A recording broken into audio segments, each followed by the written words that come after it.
하나님 말씀은 호세아 10장입니다. 호세아 10장 7절 말씀부터 말씀드리겠습니다. 호세아 10장 7절입니다. 사마리아 왕은 물 위에 거품같이 멸망할 것이며 이스라엘의 죄 곧 아웬의 산당이 파괴되어 가시와 엉겅퀴가 그들의 제단들 위로 자라날 것이니 그때 그들이 산들에게 말하기를 우리를 덮어라 하고 언덕들에게 말하기를 우리 위로 무너져라 할 것이다 그랬습니다. 예, 두 가지 죄가 나오는데요. 10절에 보면 그들이 두 가지 죄로 결박당할 때가 온다고 말씀하셨어요. 호세아 선지자는 그 북이스라엘에서 활동하고 북이스라엘의 죄를 책망하고 하나님 말씀으로 경고하고 이렇게 가르치던 하나님 귀한 종입니다. 지금 현재 호세아가 지금 하나님 말씀을 증거하고 있는 지금 현재는 아주 편안해요. 아주 풍족해요. 11절에도 있는 것처럼 에브라임은 길든 암소 같아서 곡식 밟기를 좋아한다. 모든 게 풍요롭고요. 풍성하고 살기 좋아요. 먹을 것도 넉넉하고 전쟁의 위험도 없고 아주 또 북이스라엘이요. 이 시대에 아주 그 경제력이 올라가 가지고요. 살기 좋았습니다. 풍요로운 시대였어요. 그런데 이제 지금으로부터 한 20-30년 뒤에 완전히 멸망하는 거예요. 20-30년 뒤에 이제 완전히 이제 멸망당하는 겁니다. 아시리아에 의해서. 지금 호세아가 하나님 말씀으로 경계하고 책망할 때 북이스라엘 사람들은 듣기 싫어했어요. 무슨 말 하는 거냐 지금. 이렇게 평화롭고 이렇게 살기 좋은데 왜 선지자는 뭐 자꾸 잘못했다 그러고 재앙이 찾아온다 그러고. 사마리아 왕은 물 위의 거품같이 멸망할 것이다. 사마리아 왕의 어떤 세력, 왕의 권력, 주권, 물 위의 거품처럼 다 허무하게 다 사라지고 없어질 거다. 또 8절에 이스라엘의 죄, 곧 아웬의 산당이 파괴되어. 아웬은 헛된 것, 혹하는 것 있잖아요. 사람을 혹하게 만드는 것 있잖아요. 혹하게 만드는 것. 그런 뜻을 가지고 있어요. 사람의 마음을 이렇게 확 잡아 당기는 거 있잖아요. 사람 혹하게 만드는 거. 그게 아웬이라는 뜻이에요. 뭔가 잘 될 것 같고, 뭔가 성공할 것 같고, 이렇게 하면 사람들이 좋아할 것 같고, 그거 있잖아요. 우리 아이들도 그죠? 야, 이렇게 하면 친구들이 좋아할 것 같고, 이렇게 하면 어른들에게 칭찬받을 것 같고, 선생님이 좋아할 것 같고. 그런데 그것은 어떤 것은 내 신앙에 맞지 않는 것이고 하나님 말씀을 어기는 거란 말이죠. 그게 아웬의 산당이에요. 그 산당은 다 파괴되어 가시와 엉겅퀴가 그들의 제단들 위로 자라날 것이니 그때 그들이 산들에게 말하기를. 그때는 언제냐? 하나님의 심판대죠. 하나님의 심판대. 우리를 덮어라. 언덕들에게 말하기를 우리 위로 무너져라. 산들에게 우리를 좀 덮어달라고. 너무 무서운 일이 벌어지니까요. 우리 위에 무너져라. 두려운 일이 찾아온다는 거예요. 9절에 이스라엘아, 북이스라엘이죠.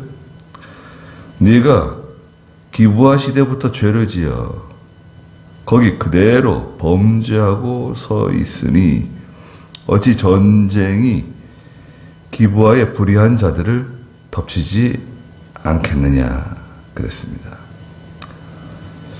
기브아가 어딘가요? 기브아 산당, 예루살렘입니다. 예루살렘.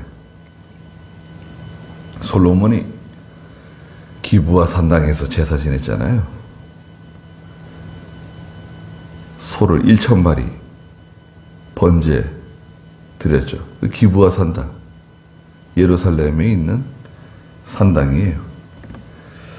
근데 이 기브아 시대라고 하는 것은요, 사사기 이제 19장, 20장에 나와 있는 사건을 가지고 말씀하시는 거예요. 기브아 땅에는 이 베냐민 족속이 살고 있었습니다. 베냐민의 땅이에요. 베냐민 족속들이 살고 있는 땅인데, 저 북쪽 에브라임 그 시골에 살고 있던 한 레위 사람이 베들레헴의 여자와 결혼을 했어요. 그런데 그 여자가 친정으로 도망을 갔어요. 산골짜기에서 고생을 많이 해서 그런가, 그 에브라임 산골짜기에 살고 있는 레위 사람이 친정으로 도망간 아내를 데려오기 위해서 베들레헴에 가가지고 장인을 만나고 또 아내를 설득해가지고 에브라임으로 데려가는 거예요. 데리고 가는데 이 기브아 땅을 지나가게 되었습니다. 베냐민 사람이 살고 있는 땅을 지나가게 되었는데, 당시 이 기브아 땅에는요, 이 괴이한, 성적으로 괴이한 죄를 짓는 그런 시대였어요. 동성연애하고 죄를 많이 짓는 그런 시대였습니다. 그래가지고요, 그날 저녁에 하룻밤 이 기브아 땅에서 묵어가는데 불량배들이 이 레위 사람의 아내를 데려다가 강간하고 그 다음에 이 여자가 죽게 되죠. 그럼으로 인해 가지고 이 베냐민 족속이 아주 멸절돼요. 베냐민 족속이 죄를 지었잖아요. 베냐민 족속이 죄를 지었어요. 그래서 이스라엘 전체가 모여가지고 베냐민에게 얘기해요. 그 죄를 지은 사람들, 그 불량배들 내놔라. 그 불량배들 내놓으면 우리가 용서해준다. 죄 지은 사람이 형벌을 받으면 되는 거 아니냐? 죄 지은 사람 내놔라. 그러면 우리가 너를 용서해준다. 만약 내놓지 않으면 우리 전체가 너희와 싸워야 된다. 싸울 것이다. 그러니까요, 이 베냐민 지파가 당돌하게도 이 그 불량배들, 죄를 지은 사람들을 내놓지 않고 이스라엘 11지파, 12지파인데 베냐민 지파 한 지파와 이스라엘 12지파가 전쟁을 벌이게 됩니다. 예? 베냐민 지파 막내 아니에요? 베냐민 막내. 이스라엘 야곱의 아들 12명 중에 제일 막내가 베냐민인데, 이 베냐민 지파가 제일 작은 지파예요. 그런데 베냐민의 그 용사들은 유명한 용사들이에요. 베냐민 지파의 용사들은 아주 유명한 싸움 잘하기로 유명한 용사들입니다. 그러니까요, 그 죄를 지은 사람 내놓지 않는 거예요. 그 전쟁이 벌어집니다. 11지파와 한 지파, 베냐민 지파하고 11지파와 전쟁이 붙었는데 1차전에서 11지파가 졌어요. 베냐민이 이겼어요. 아니, 죄는 누가 지었습니까? 베냐민이 죄를 지었는데 이스라엘 11지파가 진 거예요. 두 번째 전쟁, 2차전이 벌어졌어요. 베냐민 지파와 이스라엘 11지파와 또 두 번째 전쟁이 벌어졌습니다. 그런데 이상하게도 두 번째 전투에서도 이 11지파가 베냐민에게 졌습니다. 많은 사상자들이 났어요. 그래 이스라엘이 다 하나님께 울면서 기도했습니다. 아 이거 참 예. 죄를 지은 건 베냐민인데 알고 봤더니 우리에게도 회개할 것이 있구나. 베냐민이 죄 지은 거, 베냐민이 하나님께 징계받는 거, 그거를 애석하게 여기고 베냐민을 위하는 마음, 불쌍히 여기는 마음을 갖지 않았구나. 회개하고 세 번째 전투가 벌어지죠. 세 번째 전투에서 하나님께서 베냐민을 11지파에게 붙이십니다. 그 베냐민 지파가 거의 다 죽어요. 남자들이 거의 다 죽어가지고요. 남자들이 몇 명 남지 않게 됩니다. 그 베냐민 지파가 거의 멸절돼요. 그 말씀을 지금 하시는 거예요. 기브와 시대부터 죄를 지었다. 거기 그대로 범죄하고 서 있으니 거기 그대로 범죄하고 서 있다는 거예요. 너무나 당당해요. 죄를 지으면서도 죄를 지으면서도 너무나 당당하고 너무나 뻔뻔하고 내가 무슨 죄를 지었냐? 증거 있냐? 증거가 있다. 그거 증거 인정할 수 없다. 그건 가짜다. 그건 뭐 조작이다. 그건 가짜다. 증거가 뭐예요? 죄를 지은 사람이 오히려 당당해요. 여러분, 우리 주변에 그런 사람 없나요? 죄를 지으면 너무 당당해. 못된 짓을 하면 너무 당당해. 하나님 두려워하지 않아요. 그대로 서 있어요. 그런데 어찌 전쟁이 그 기브아의 불의한 자들을 덮치지 않겠느냐? 하나님의 심판이 왜 찾아오지 않겠냐? 언제?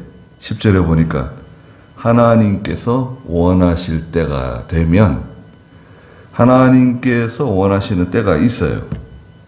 그때 첫 번째 전투에서 이겼어요. 두 번째 전투에서 이겼어요. 이야 봐라, 우리가 뭐 잘못한 게 뭐가 있어? 너희들은 죄 없냐? 왜 형제를 사랑하지 않고 왜 형제를 미워하고 그래? 너희들도 회개해. 뭐 이런 식이에요. 너무 당당해.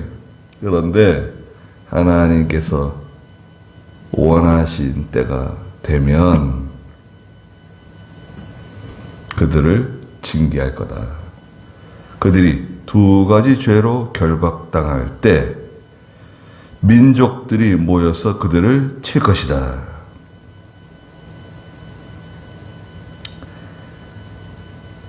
두 가지 죄는 뭔가요? 하나님 생수의 근원 되신, 생명수 근원 되시는 하나님을 버린 죄. 두 번째는 스스로 우물을 파고 스스로 나간 죄. 자기 의지하고 나간 거. 자기가 하는 겁니다. 뒤에도 나와요. 13절 마지막에 보면 내가 내 길과 내 용사의 수가 많은 것을 의지하였기 때문이다. 하나님 의지하지 않고 다른 거 의지하는 겁니다. 여기서 뭐 음행과 우상숭배도 있는데 그거는 다 이거 다 합쳐야 될 것 같아요. 첫째, 하나님 버린 죄. 두 번째는 스스로 우물을 판 죄. 다른 거 의지하는 거예요. 세상 의지하고 돈 의지하고 사람 의지하고. 여기서는 자기의 실력. 우리가 이렇게 군사력이 강하다. 우리가 얼마나 강하냐. 니까지 끝들이 아무리 뭐 모여가지고 우리를 치려 그래도 우리가 넉넉히 너희들 이길 수 있다.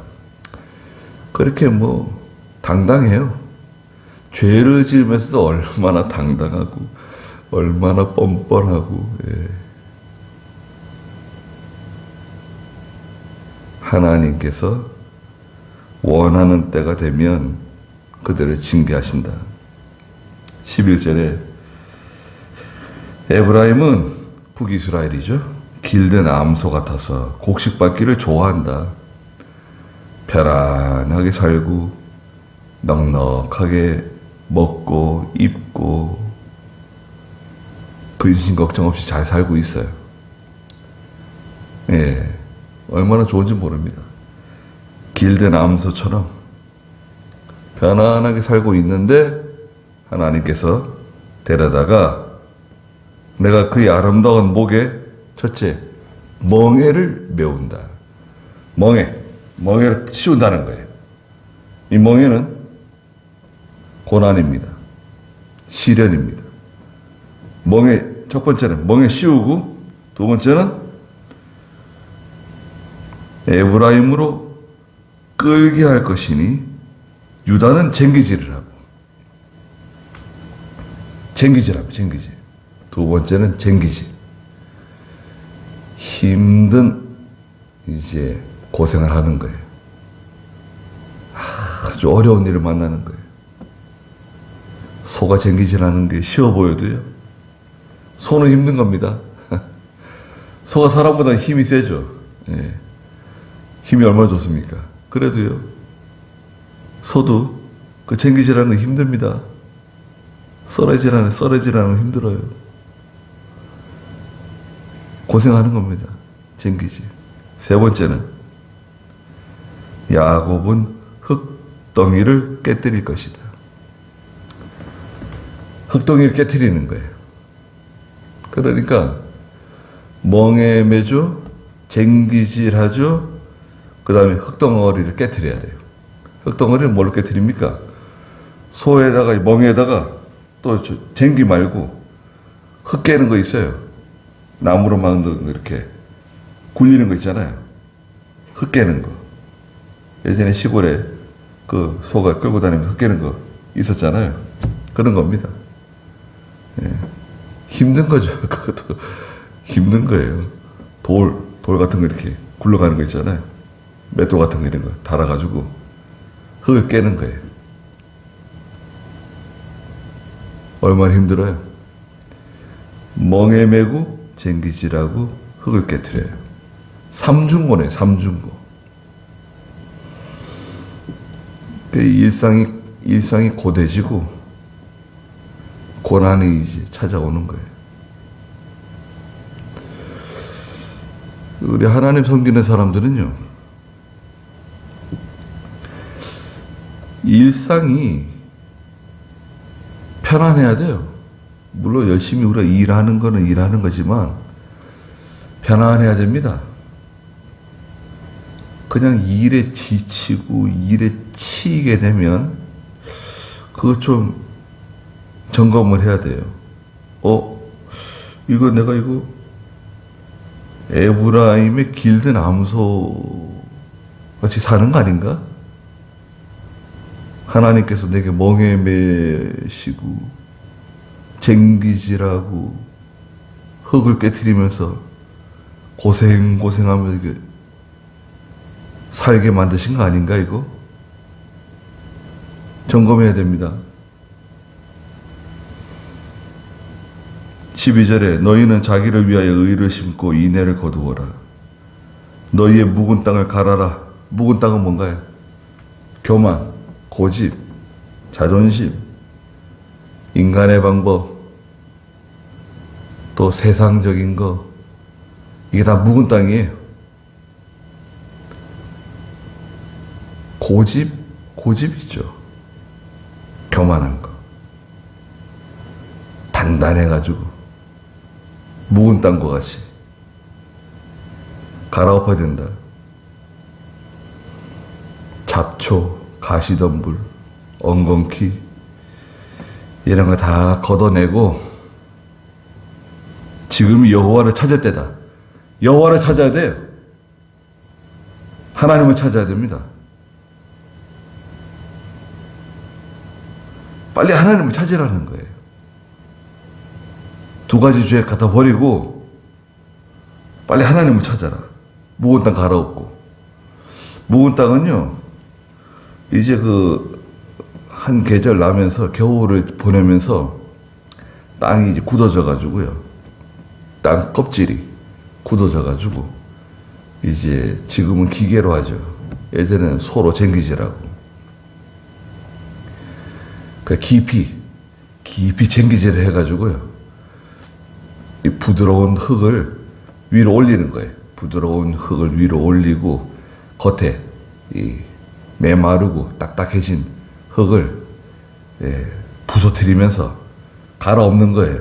땅을 부드럽게 만드는 거예요. 기경하는 기경. 그래야지 이제 곡식을 심을 수가 있고 씨를 뿌릴 수가 있는 거예요. 여호와를 찾을 때가 지금이다. 마침내 여호와께서 오셔서 의를 비처럼 너에게 내려주실 것이다.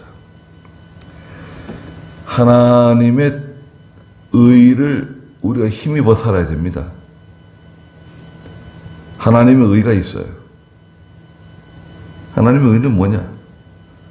하나님의 말씀이에요. 신령한 은혜예요. 신령한 은혜. 신령한 은혜를 받아야지 성도가 살아갈 수 있습니다. 그런데 북이스라엘은 그렇지 못하는 거죠. 13절에도 너희가 밭을 갈아 악을 심고, 이거 보세요. 그냥 엉뚱한 일을 저지르는 거예요. 순종하는 것 같은데 또 죄를 짓는 거예요. 고집 피우는 거예요. 밭을 갈아놓고 거기다 또 악을 심어요. 하나님은 의를 심어야 되는데 악을 심고 불의를 거두며 거짓의 열매를 먹으니. 그러니까요. 이는 네가 내 길과 내 용서의 수가 많은 것을 의지하였기 때문이다. 내가 할 수 있다 이거예요. 우리가 할 수 있다. 내가 할 수 있다. 우리가 할 수 있어. 우리가 충분히 이길 수 있어. 하나님 우리를 징계하신다고? 천만에 그럴 일은 없다. 누가 우리하고 싸울 수 있냐? 내가 할 수 있고 또 우리가 할 수 있다. 우리가 능력이 있고 지혜도 있고 돈도 있고 실력도 있다. 그래서 14절에 네 백성 가운데서 소요가 일어나며 내 모든 요새가 파괴될 것이니, 전쟁이 일어나는 겁니다. 전쟁의 날에 살만이 베다벨을 무너뜨린 것 같고, 그때 어머니와 자식이 함께 부서졌다. 살만 있잖아요. 아시리아 왕 살만 에셀을 가르치는 거예요. 살만은요, 아시리아 왕을 상징해요. 바로 그러면 이집트의 왕이죠. 이집트의 우두머리. 바로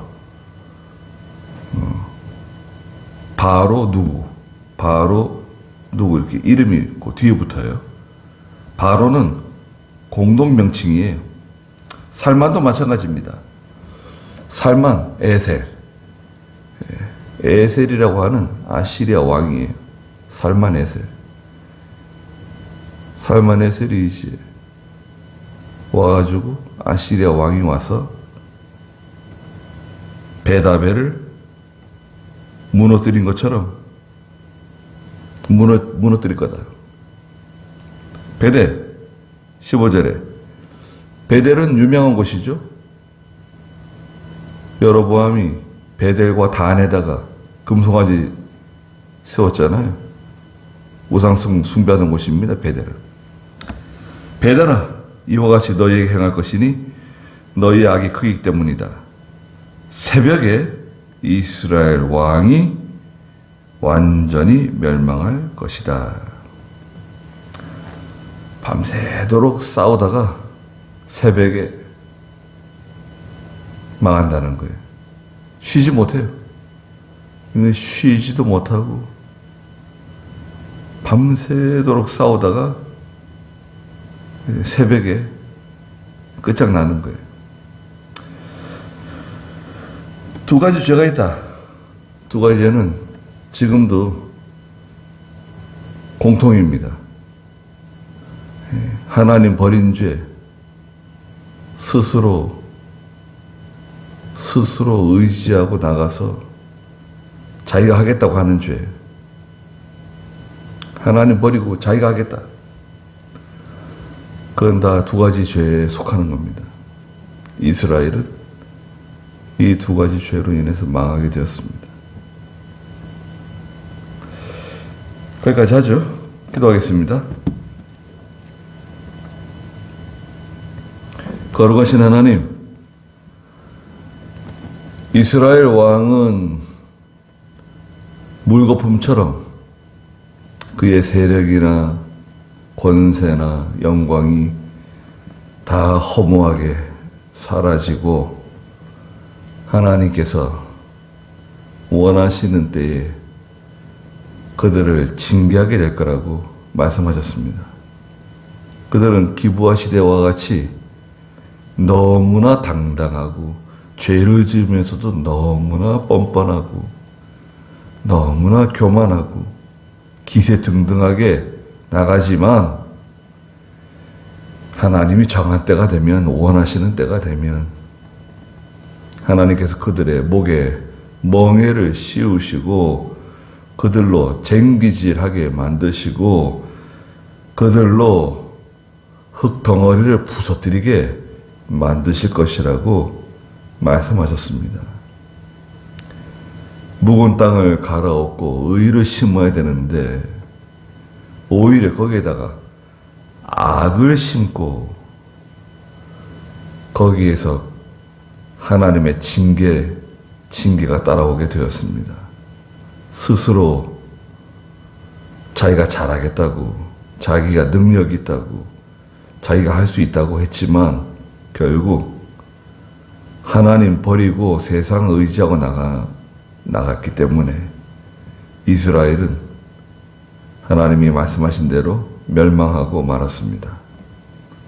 또 저희뿐만 아니라 우리 어린 친구들에게 하나님께서 믿음 주셔서 하나님 잘 섬기며 하나님을 두려워하는 귀한 성도들이 되게 해주시고 하나님의 교회 기둥과 같은 제목들이 되게 해주시옵소서. 거룩한 주일이오니 하나님의 모든 영광을 다 받아주시옵소서. 예수님의 이름으로 기도드리옵나이다. 아멘.